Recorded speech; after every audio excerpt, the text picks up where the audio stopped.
Hello and welcome to today's Bible Reading and Devotional time.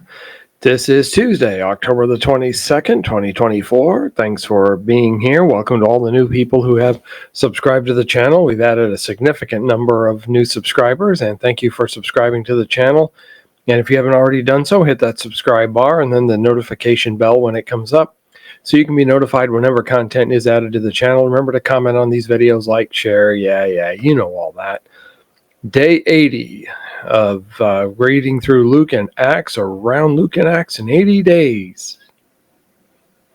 Never do anything. But we are in chapter 15, getting it started today.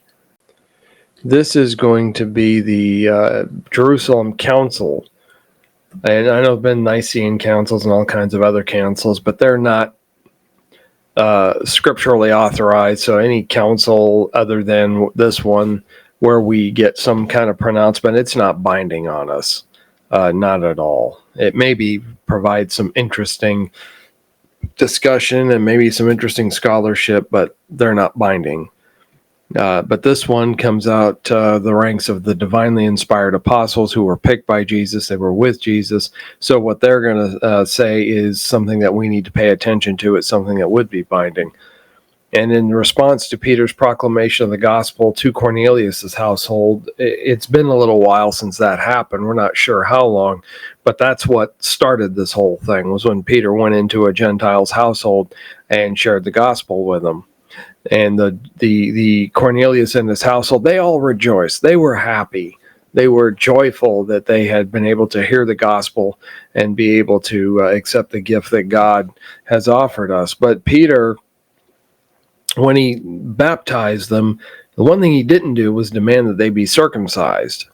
And that is what came out of all that, was this problem here that we're going to see. Now, when Peter baptized Cornelius, he got some pushback from the Christians in Jerusalem. They were still Jews, remember.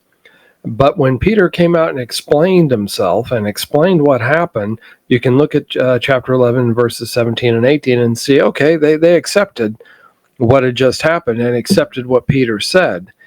And then later on, in years after that, Paul would inform the Jerusalem church that he had founded entire Gentile congregations. And there was no demand for circumcision made on those brethren. But now we've got a party here, looks like the Pharisees, that's not acceptable. They object to admitting anyone into the ranks who is not circumcised. And remember, they were strict law keepers. And so many of these Jewish Christians contended that every new convert had to first be circumcised and then be taught to observe the law of Moses. And then notice the parallel, and at the same time the distinct contrast given by Jesus in the Great Commission. Now, the Ten Commandments and the law of Moses, that was done away with. Look at Hebrews chapter 8 and 9. We might do a study on Hebrews in one of these devotionals. But we're no longer bound by the old law.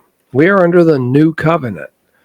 And so Jesus, when he told his followers to go out and make disciples of all nations, that was because it was being done under his authority with a new covenant, and we're not living under that old one. Verse 3, so being sent out on their way, they passed through Phoenicia and Samaria, describing the conversion of the Gentiles, and they caused great joy to all the brethren. And when they had come to Jerusalem, they were received by the church and the apostles and the elders, and they reported all the things that God had done for them. But some of the sect of the Pharisees who believed rose up, saying, it is necessary to circumcise them and to command them to keep the law of Moses. Now the apostles and elders came together to consider this matter. And when there was much, when there had been much dispute, that is a word that we would translate today, discussion or debate, Peter rose up and said to them, men and brethren, you know that a good while ago God chose among us that by my mouth the Gentiles should hear the word of the gospel and believe.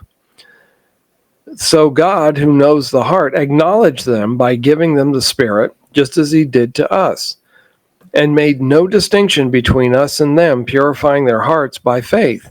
Now, therefore, why do you test God by putting a yoke on the neck of the disciples, which neither our fathers nor we were able to bear? And that's something to keep in mind.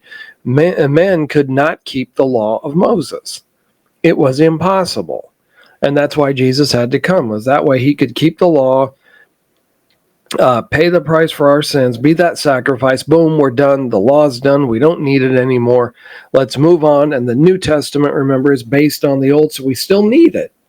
We don't throw away the Old Testament. We don't ignore it. We still need to study it and learn it, because remember, Paul told the Romans that the things written aforetime were written for our learning and edification. So the Old Testament, yes, it's important, but we don't go to it for our authority today. Verse 12, then all the multitude kept silent and listened to Barnabas and Paul, declaring how many miracles and wonders God had worked through them among the Gentiles. And after they had become silent, James answered and said, Men and brethren, listen to me. Simon has declared how God at the first visited the Gentiles to take out of them a people for his own name. And with this, the words of the prophets agree, just as it is written. Notice that it's James that has stood up to give the opinion. If this were the U.S. Supreme Court, Mr. Justice James delivered the opinion of the court. That's the way they used to do it before women came on. Now I think it's just Justice. But Justice James delivered the opinion of the court, and that's basically what he's doing here. Let's see. Gentiles were called by my... let's see. Let me back up a second here. After this, we left off, as it is written, after this I will return and will rebuild the tabernacle of David, which has fallen down, and I will rebuild its ruins, and I will set it up so that the rest of mankind may seek the Lord, even all the Gentiles who are called by my name, says the Lord who does all things.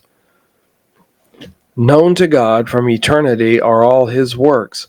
Therefore I judge that we should not trouble those from among the Gentiles who are turning to God, but that we write to them to abstain from all things polluted by idols, from sexual immorality, from things strangled, and from blood.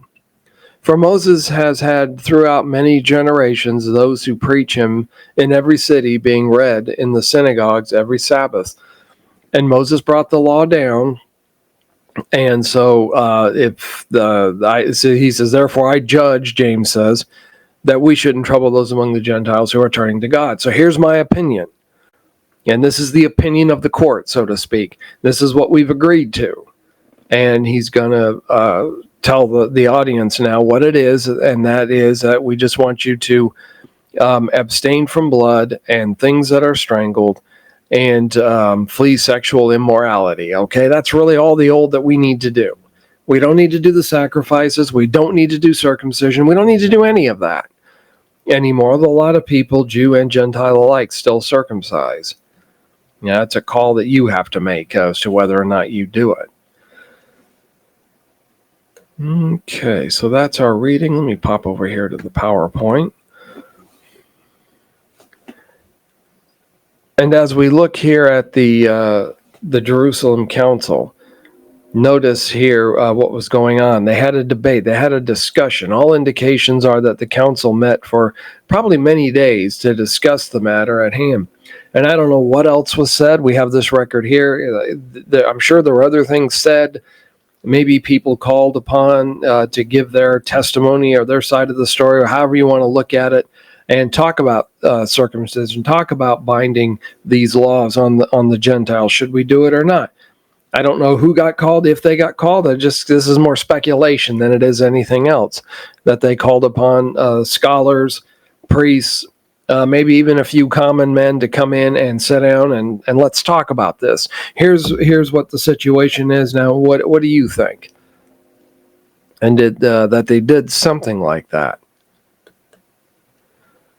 And then let's not forget the message. See, as Gentile Christians, Luke himself had a personal interest in this discussion. Am I going to have to get circumcised? I'm a grown man. Do I need to go? And so that's what they were trying to do, was figure out what's the message. What do we need to tell people? And then to go out and tell them. And then the knowledge of the heart. Now, I don't know your heart. You don't know mine. I don't know what's on your mind. You don't know mine. Nobody, unless we tell each other, we don't know what's on our minds. And so we have to remember, God knows the heart, and he is going to he's going to help and be with his people. And when we approach people about the gospel, we don't know who's going to accept it. We don't know the heart or the mind, so we need to continue to just press on and doing our work and let them know salvation is a gift from God.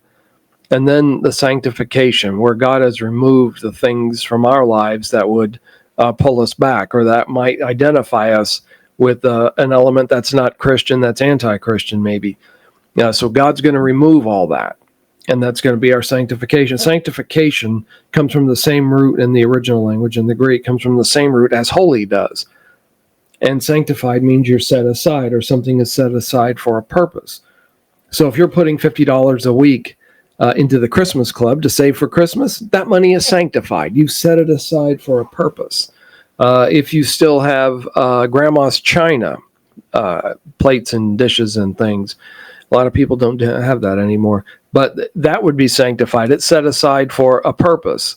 Special occasions, Christmas dinner, Thanksgiving dinner. We typically don't get the good, expensive china out just to eat hot dogs off of, right? And in this solution, we see 4 things that these are important to the Jews, and then they are also now bound on the Gentiles. Number 1 is abstain from food polluted by idols. Paul's going to address this in his letter to the Corinthians, his first letter to the Corinthians. What do I do if I go to the marketplace? There's a nice piece of steak over there, but that might come from an animal that was sacrificed to Zeus or some other Greek pagan god. Should I take it? Should I eat it? Some might be invited to somebody's house. And Paul will say, eat whatever's set before you. Don't ask any questions for conscience sake. But here, I'm putting the steak before you. Oh, by the way, I got this from the priest. Or you like it, let's say. And no, where'd you get this? No, I got it from the priest. Oh, what, the priest? Yeah, it was part of his sacrifice today to Zeus.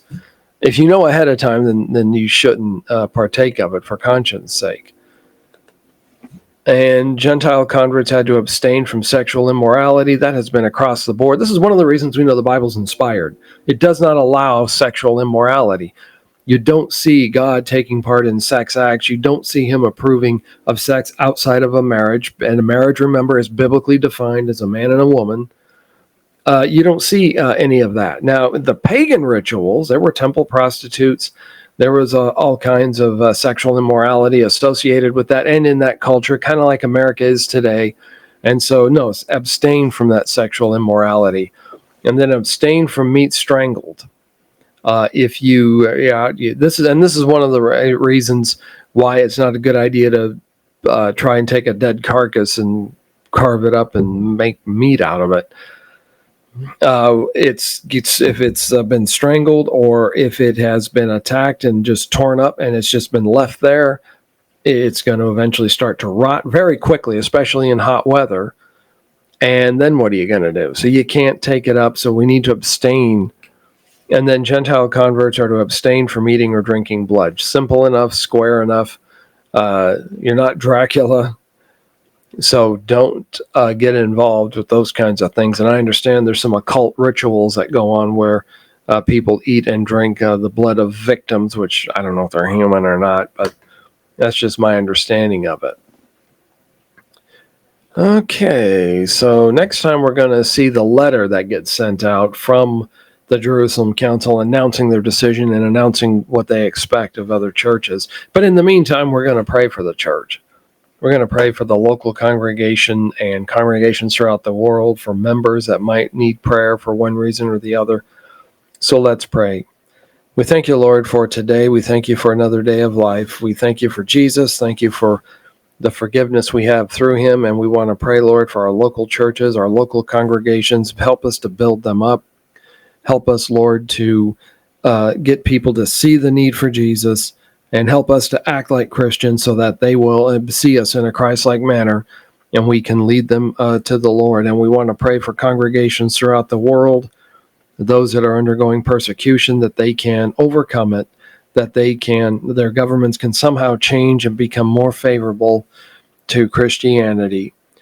And we just pray, Lord, now you'll guide us through today, watch over us. And Lord, those who've got big decisions to make, help them. Help these churches to make decisions that are good and wise, as well as the members to do the same thing. Thank you for Jesus. Thank you for the forgiveness of sins we have through him, and it's in his name we pray. Amen.